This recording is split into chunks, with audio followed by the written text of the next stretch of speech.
Sports Team presents your Southern Tier Kickoff.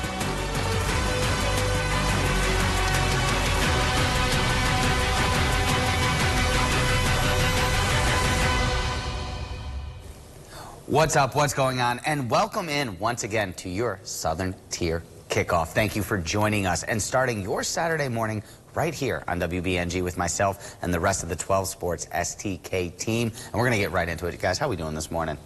Doing good. Let's talk football. That's what we're here for, a half hour of it for sure. I mean, Kyle McCord, Heisman talks, they came and then they... Whose pick again was it for Kyle McCord? I can't remember. Who was it? It was mine. It was mine, indeed. If we're talking about picks, there was 5 of them. Yeah.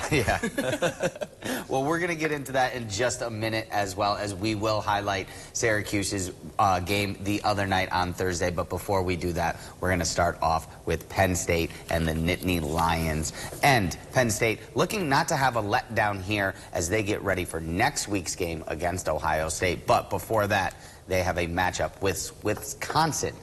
Kyle, what can you tell us about that game? And the Nittany Lions make their return to the gridiron after having their second bye week of the season last week. And Penn State is looking to keep the momentum rolling for the last half of the season. In their nail-biter win against USC 2 weeks ago, Penn State pulled off in OT, but that wouldn't come without a scary first half offensively from the boys in blue and white. Aller threw for 391 yards and 2 touchdowns, but he also got picked off 3 times in LA, which was the first time in his college career he threw a pick on the road. The Trojans also shut down Penn State's running game, keeping Singleton and Allen to 26 and 56 yards on the ground. As the Nittany Lions look to the Wisconsin Badgers this week, who have had an up-and-down season this year with big wins against Purdue and Rutgers, but an iffy showing against Northwestern last week. Ahead of this week's game, Penn State head coach James Franklin talked about the depth of this year's wide receiver core. Julian Fleming had a huge game for us, or 2 weeks ago, excuse me. There's been games where Omari's been the guy. There's been games where, obviously, Liam Clifford has been the guy. There's been games when, obviously, Trey's been the guy. So I think that's helpful, too, that a number of different guys have been impactful and making plays for us. And the keys to the game for Penn State this week, this one will be opening up the offense more. They can't rely just on Tyler Warren to have another 17-reception, 240-yard game this week. Second, they need to get the ground game going, as it has been the most inconsistent part of Penn State's game this whole season. And lastly, Wisconsin isn't a great team. However, you let them stay in, the offense can and will hurt you. Penn State needs to step up and play tight man defense this week. This game's kind of a bit of a trap game this week. I mean, with Ohio State next week, they might overlook this game and can turn to a trap. I had mentioned that as we had started. And I mean, look, at the start of this, when you looked at the schedule, yes, certainly trap game. No one, I don't think, expected Illinois to be 20th in the country at this point in time. But this is the same old for Penn State. Look, they've come into this part of the season, this part of their schedule, so many times undefeated, and so many times they'll run into Ohio State, Michigan. James Franklin's got to win a big game. I mean, that's what it comes down to. He's got to win a big game. I think he gets the benefit of the doubt this year because you got 12 teams in the playoffs, and yeah, I do think Penn State's going to be one of those 12, but he's got to win a big game. Do you think it happens today? I do think it happens. The other thing I think, too, is this spread is a little disrespectful. Only a touchdown. I could see Penn State winning by 2 touchdowns this afternoon. Yeah, I agree. I think Penn State can get this done over Wisconsin. They are a team that shouldn't be slept on, Wisconsin, I mean. And I agree with Kyle saying that this could be a trap game. You might want to look ahead to that Ohio State game, that rivalry game. Everyone wants it, but you need to focus 1 week at a time. Yeah, I mean, like, as you had mentioned, you have 3-4. You have a road game here ahead of a home game. So how do they avoid that trap? I think really they just have to trust their offense. And like I mentioned, you can't put all your trust into Tyler Warren. He had a heck of a game last week. I mean, a tight end putting up 240 yards, 17 receptions, absolutely unheard of. You can't rely solely on that. You have to get that ground game going. Singleton and Katron Allen are fantastic backs, but holy, they have been so inconsistent this year. They need to find holes in the gap. The line needs to actually hold up for them and allow them to get those 10-yard plays instead of holding Singleton to 26 on 10 carries. All right, real quick, before we finish up, let's go through and we'll get our picks here. I'm going to take Penn State, like you said. I think it's a disrespectful line. I think they do win. It'll probably be close, but I do think they win by more than a touchdown. Yep, take Penn State as well. Yeah, I'm going to go with Penn State as well. 6.5 is too low. We'll go across the board. Going Penn State. You don't get to number 3 in the nation by just doing nothing. So I think Penn State takes it. Yeah, they've been solid, and their offense has been as well. So let's move on over, though, as we will get you ready for today's game of the day as well. That's going to be coming up at 3:30 on WBNG, and that sees the number 1 team in the country, Oregon, going up against the number 20 team in the country, Illinois. I think I might have had Illinois in the last game there, but no, that's Wisconsin. Illinois and Oregon, this one in Eugene. Kevin, what can we expect today? Yeah, well, like you said, Zach, today on CBS, you'll see the number 1 team in the country. Well, that itself should be worth tuning in. Their matchup with number 20 ranked Illinois makes this one even better. Illinois isn't going to blow you away on offense, but it's a defense that's known for spitting out NFL-level talent year in and year out. They've lost 1 game this year to Penn State. They're able to keep that one close. Speaking of close games, it's something that Oregon has also seen their fair share of. This game for Oregon looks like their last big challenge of the regular season, as this will be their last ranked game of the year. Win this one, and it should be smooth sailing the rest of the way. Yeah, absolutely. I mean, I think that this Big Ten, I mean, I don't think that people at the beginning of the year expected Oregon to be the top of the class. A lot of people had said they got the offense, but that defense isn't there. This is going to be a test of it. I mean, Illinois, they're the definition of what a Big Ten offense is. And, you know, they're going to ground and pound, they're going to run. So I think this one comes down to the trenches for sure. Yeah, I'm going to have to agree with you there. I mean, this is going to be a lot closer than people say. And that 21.5 spread is just, that's kind of disrespectful to Illinois if you're talking about the disrespectful spreads. They're a solid, tough team. They run the ball very well. They put up 180 yards against Michigan, who has still one of the best defensive lines in the country, whether their team's doing great or not this year. That's the most that they've given up on the ground since the TCU game in 2022 when it was a playoff game. So you have to respect that running game that's going to come through. And this is also an Oregon team that, well, Ashton Jeanty kind of ate up 200 yards on them a couple weeks ago. I know you were talking about Ashton Jeanty a couple of weeks ago. Ashton Jeanty has been phenomenal. But for Oregon, I think the number 1 team in the country, the spread is what makes me a little bit hesitant on this, 21.5. Like you said, it's just a little bit tough for me to swallow. But the last time I picked on a huge spread like that, I ended up losing on that one. So for me, I got to get some in my picks this week. I got to be Connor, our weather guy. I mean, but I think I have to climb up those rankings. Oregon is the number 1 team in the country for a reason. Dylan Gabriel, Heisman candidate in the conversations that we didn't really talk about. So I'm going to trust him today and hopefully beating an Illini 19. You had mentioned Dylan Gabriel. You had mentioned those Heisman talks. Gabriel, another one of those guys, as we talked about, Cam Ward, who has a chance to actually set the all-time NCAA passing record if he keeps up on this pace. I know he's been at a couple of spots, whether it be UCF or Oklahoma and now Oregon, but he's really finding a home. And we're going to find our picks here before we get out of here. Just real quick, I'm going to go around. I got Oregon today. I think that they cover. I think Oregon wins. However, I have Illinois to cover here. That spread is just way too big. Yeah, Oregon outright, but Illinois is going to keep it a close game. I'm going to Oregon, Dylan Gabriel, so hopefully he can show out. All right, and before we get out of here as well, we're going to let you know what the weather's going to look like in Eugene. We're going to head on over to Connor Thompson with your football forecast right now. The game of the week takes us to the West Coast, Oregon, and in Pacific Northwest fashion here, it's going to be a rainy one and a cloudy one across the day. Your football forecast for the Fighting Illini versus the Fighting Ducks. That's right, 2 fighting schools here. You'll notice temperatures mid to low 60s by around the 4th quarter, but rain showers throughout. It's going to be a very wet and dreary day in Oregon. Will the Fighting Illini come out on top, or the Oregon Fighting Ducks weather the storm here to figure it out? But overall, it's going to be a wet one. It's going to be a cool one. Hopefully, it's going to be a run-heavy game here as we head on into the 4th quarter. We'll be right back after the break. The Friends and Family Sale is on now at Raymore and Flanagan. The best sale of the year ends Sunday. Get up to 20% off your purchase with delivery in 3 days or less. The Friends and Family Sale ends Sunday at Raymore and Flanagan. Mark Molinaro is lying. Of course Josh Riley supports a stronger border. Josh Riley is demanding that career politicians secure the border. And he has a plan. Josh Riley says the bill he supports would install physical barriers along the southern border, add thousands of Border Patrol agents. I'm Josh Riley. I've always been for securing the border and cracking down on fentanyl trafficking. I approve this message because no matter what Mark Molinaro says, I'll stand up to anyone to get it done. I take caring for my kitty very seriously. So when I found a health monitoring kitty litter, I had to meet the creator. Oh, hi, kitten. Please, I told you to call me Martha. This litter seriously stops odors, and it changes colors.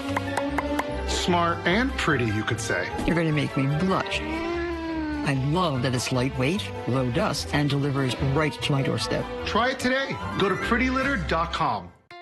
Changing the way the world views individuals with Down syndrome and other disabilities is our mission here at Gigi's Playhouse Southern Tier. We offer direct, educational, and therapeutic programs for everyone, regardless of age or disability. Gigi's Playhouse helped me to meet new people. Our custom programs work towards advancing literacy, math, motor skills, muscle tone, self-esteem, preparing for the workforce, and much more. Gigi's Playhouse helped me meet new friends and communicate better.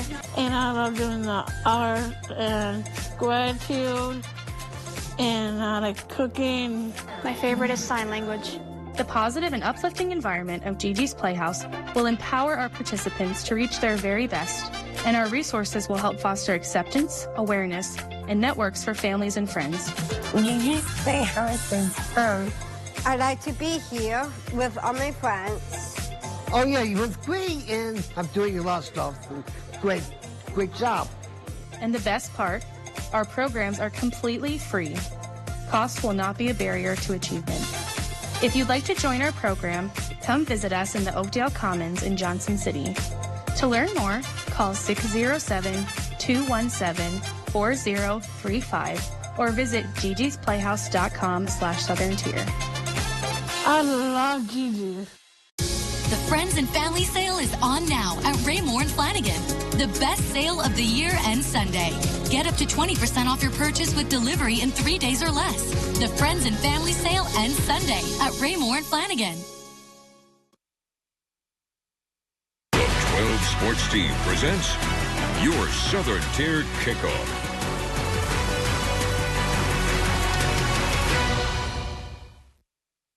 All right, we're going to keep this party going Saturday morning, but on Thursday night, it was a pick six party for Kyle McCord and the Syracuse Orange. We're going to head on over to the sports desk now, and Michael Villegas is going to break down Thursday's matchup with Syracuse and Pitt. Yeah, that's right, Zach. On Thursday, a rivalry matchup went down between Syracuse Orange and the Pitt Panthers. Both teams impressing so far, with the Orange coming into this one 5-1, while Pitt on a hot 6-0 start. So let's get right to it.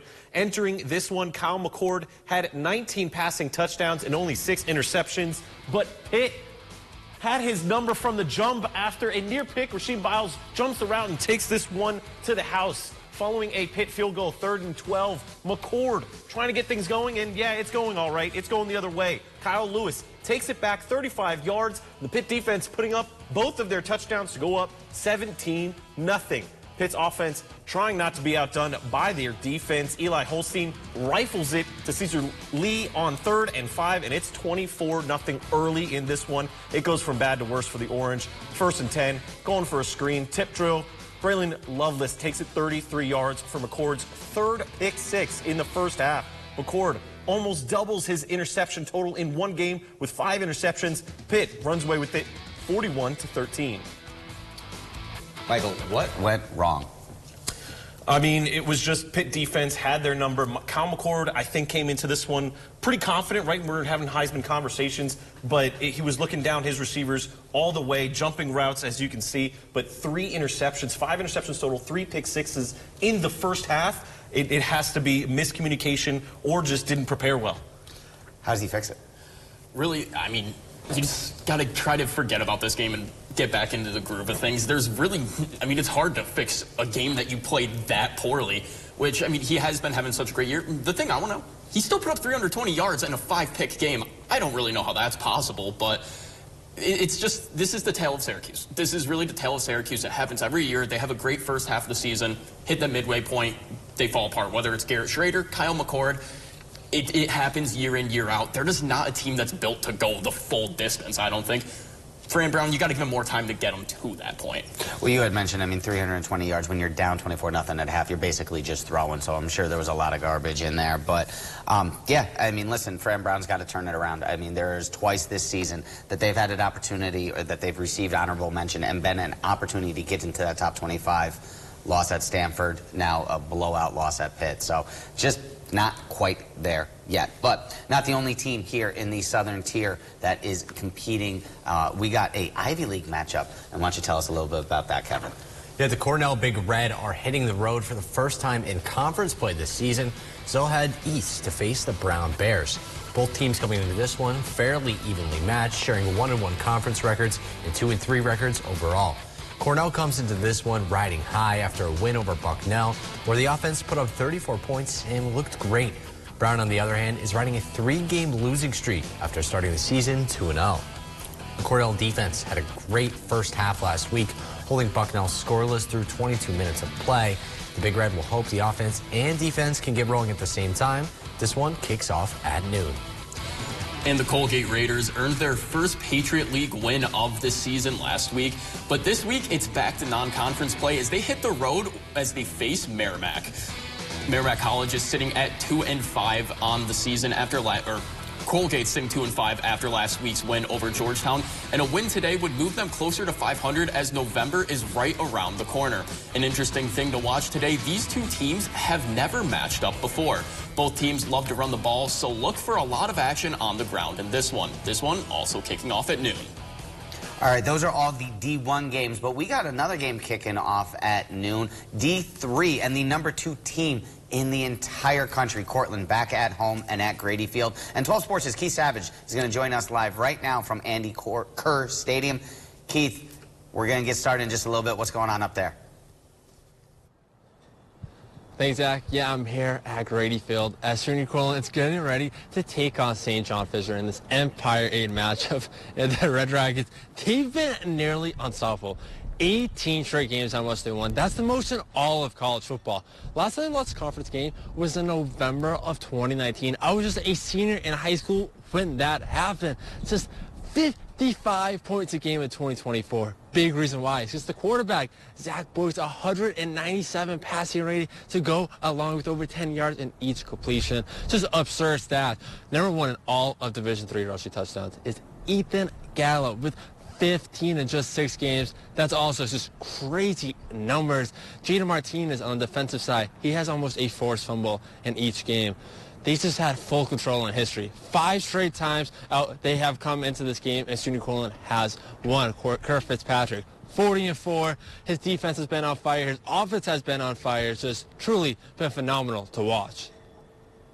You had mentioned Zach Boyce just having a terrific senior year here. One of those things has been the completions, just been incredibly accurate. How has he found that chemistry, that dynamic with his receivers?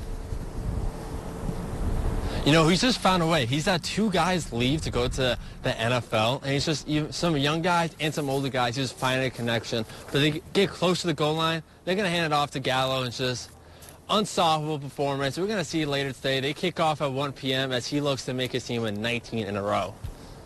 All right, Keith, we look forward to that, and we look forward to the highlights as well, as Michael Villegas is going to have those at 10 and 11 tonight on WBNG. So thank you once again, Keith, and enjoy your time up at Grady Field. And now over to the Ithaca Bombers. Will be looking to extend their winning streak to 3 games this afternoon and push their record over 500 as they face off with Buffalo State on the road. Over Ithaca's last 4 meetings with Buffalo State, they've scored at least 48 points in each game. That includes the last year's win where the Bombers produced a school record 686 yards on offense. This one could be coming at right time for the Bombers as they look to ride the hot streak and stay in contention in the Liberty League. This one is also a noon kickoff. And it's been rough sailing for the Hartwick Hawks, who sit at 1-5 in the season and have been outscored 109-0 in their last 2 games. The good news for the Hawks, though, they'll be playing host to Hilbert College, who sits at 0-7 on the season. How will these 2 teams play each other? Well, that's a good question, as both offenses have struggled to score and both defenses have been prone to giving up big plays. Hartwick will hope to earn that 2nd win of the season at noon today at Wright Stadium. All right, we will be back in just a moment with everything that you've been waiting for. That's right, our picks coming up after the break. Crime is ruining our cities, and shady D.C. lawyer Josh Riley backed the far-left Clean Slate Act that sealed criminal records, letting felons hide their crimes from the public. Riley would go easy on criminals, even those convicted of assault and attempted murder. And Riley's been bankrolled by George Soros, who's funding anti-police activists. Shady D.C. lawyer Josh Riley works for criminals, not us. Congressional Leadership Fund is responsible for the content of this advertising. Have you ever considered getting a walk-in tub? Well, look no further. Safe Step's best offer just got better. Now, when you purchase your brand new Safe Step walk-in tub, you'll receive a free shower package. Yes, a free shower package. And if you call today, you'll also receive 15% off your entire order. Now you can enjoy the best of both worlds. The therapeutic benefits of a warm, soothing bath that can help increase mobility, relieve pain, boost energy, and even improve sleep. Or, if you prefer, you can take a refreshing shower, all in one product. Call now to receive a free shower package plus 15% off your brand new Safe Step walk-in tub. Call now, 1-800-443-7474. There's never been a better time. That's 1-800-443-7474. I'm Martha Stewart, and this is one of my new kittens. Of course, I want to give them the happiest, healthiest life possible, which is why I choose Pretty Litter. We love this litter because it's tough on odor and helps keep tabs on their health by changing color to show high, low, and typical pH levels. Pretty Litter is also low dust. And whether you're a new cat parent or a lifelong cat lover like me, this low-maintenance litter is the game changer. Try it today. Go to prettylitter.com. You've worked hard. Long days. Year after year. Decade after decade. You've seen a lot of things. Enjoyed the good times. And weathered the tough times. You've earned a life that you can call your own, alongside the people you love the most. Retirement worries shouldn't get in the way. But many Americans like you are finding that retiring on a fixed income is harder than they expected. Fortunately, there are thousands of benefits programs that can help. Visit benefitscheckup.org to see if you're among the millions of people eligible for thousands of dollars in benefits to help you age well, so you can focus on what's really important. Benefits Checkup. You've earned this. 12 Sports Team presents your Southern Tier Kickoff.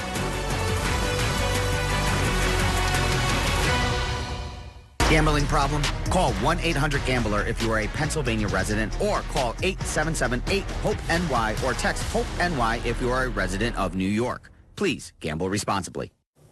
All right, things are getting tight here in the standings, and you can head to our website to find out who's got what and take a look at all of our picks. But we got 4 downs to go here as we finish up our Southern Tier Kickoff, and we start with Notre Dame and Navy. Spread's 12.5 on this one. Real simple, real quick. It's hard to defend a triple option offense in the middle of the season. You have to completely change both yourself and your practice all week to defend that. That all being said, Notre Dame will win, but this is going to be a slow-paced, low-scoring game, and I think 12.5 is way too much. I'll take Navy with the points. I'm going to take Notre Dame here. Army, another ranked team, running the triple option. They'll also play Notre Dame in the season. I think they have a better shot to beat Notre Dame than Navy does here today.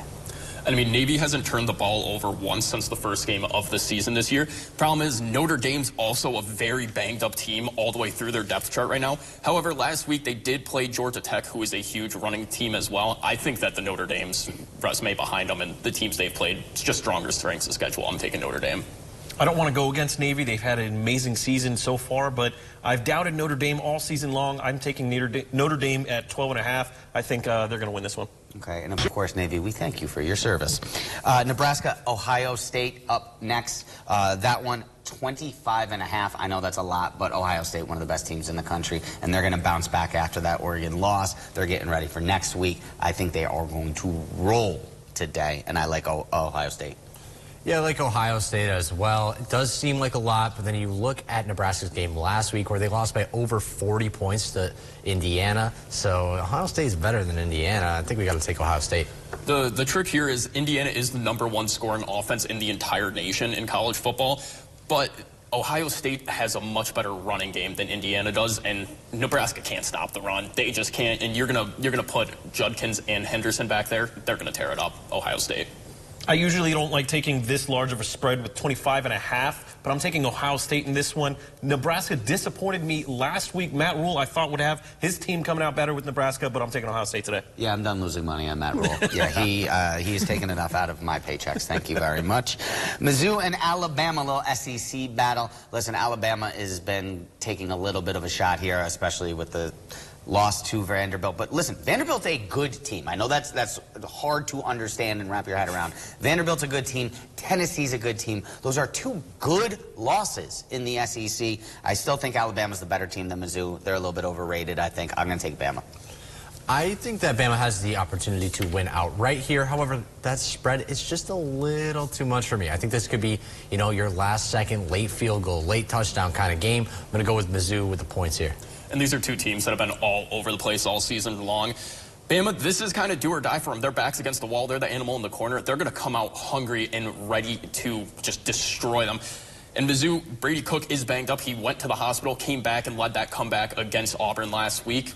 But I think Mizzou's going to keep it a close enough of a game. I'm with Kevin. I'm going to take. I'm taking Missouri. I think Alabama is going to win, but not by more than 4 touchdowns or 2 touchdowns. We are down to 30 seconds, so we're just going to go around and let you know who we got for this last game. LSU at Texas A&M. I got LSU. LSU. A&M. I'm going LSU. All right, that is going to wrap it up, and we got a little bit of extra time. I think this is the first time we're coming in under the wire here. We got time enough to say thank you, and thank you, and thank you, and thank you. Well, of course, thank you guys for joining us once again and starting your Saturday morning off here on your Southern Tier Kickoff. Enjoy the games, and we will see you at 10 and 11 for WBNG News.